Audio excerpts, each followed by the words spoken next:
నియోజకవర్గాల పునర్విభజనపై కేంద్రం ప్రతిపాదనలు విడుదల చేసింది. ఎంపీలకు 131వ రాజ్యాంగ సవరణ డ్రాఫ్ట్నిచ్చారు.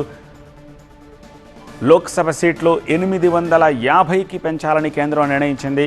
అందులో రాష్ట్రాలకు 815 సీట్లు, కేంద్రపాలిత ప్రాంతాలకు 35 లోక్సభ సీట్లు ప్రతిపాదించారు. ఆర్టికల్ 55, ఆర్టికల్ 81 సవరణల కోసం 131 రాజ్యాంగ సవరణ చేస్తున్నారు.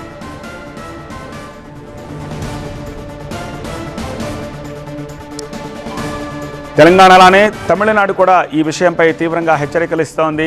1960 నాడు తాము ఎట్లా అయితే ఉద్యమించామో అదే డిఎంకేని మళ్లీ పరిచయం చేస్తాము, ఇలా ముందుకు వెళ్లాలని చూస్తే అంటూ స్టాలిన్ కేంద్రాన్ని హెచ్చరించారు. స్టాలిన్ ఏమన్నారు ఒకసారి చూద్దాం.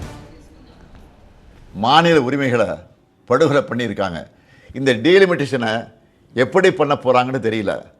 அந்த சட்ட திருத்தம் என்ன என்பது பற்றி இதுவரை எந்த விளக்கத்தையும் கொடுக்காமல் இருக்காங்க. இவங்க இப்படி மறைச்சு பண்ணுறாங்கன்னா கண்டிப்பாக ஏதோ பெரிய ஆபத்து இருக்குன்னு எல்லாருக்குமே அந்த சந்தேகம் வலுவடையுது. தென் மாநில மக்கள் பெரும் அச்சத்தில் இருக்காங்க.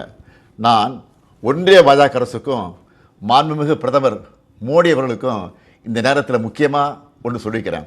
நடக்க இருக்க நாடாளுமன்ற கூட்டத்தொடரில் எங்கள் எம்பிக்கள் கலந்துப்பாங்க.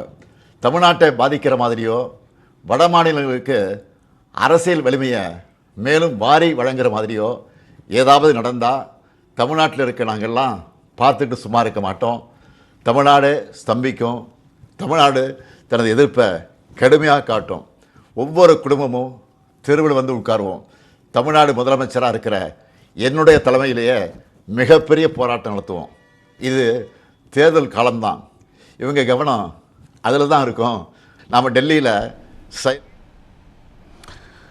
మహిళా రిజర్వేషన్ బిల్లుకు కాంగ్రెస్ మద్దతు కోరారు ప్రధాని మోదీ. పార్లమెంట్ ఆవరణలో అంబేద్కర్ జయంతి వేడుకల సందర్భంగా కాంగ్రెస్ అధ్యక్షుడు ఖర్గే తోటి ఈ విషయంపై చర్చించారు. బిల్కి మద్దతు ఇవ్వాలని కాంగ్రెస్ అధ్యక్షుడిని కోరారు. ఇప్పటికే బిల్పై రాహుల్తో మాట్లాడారు మోదీ.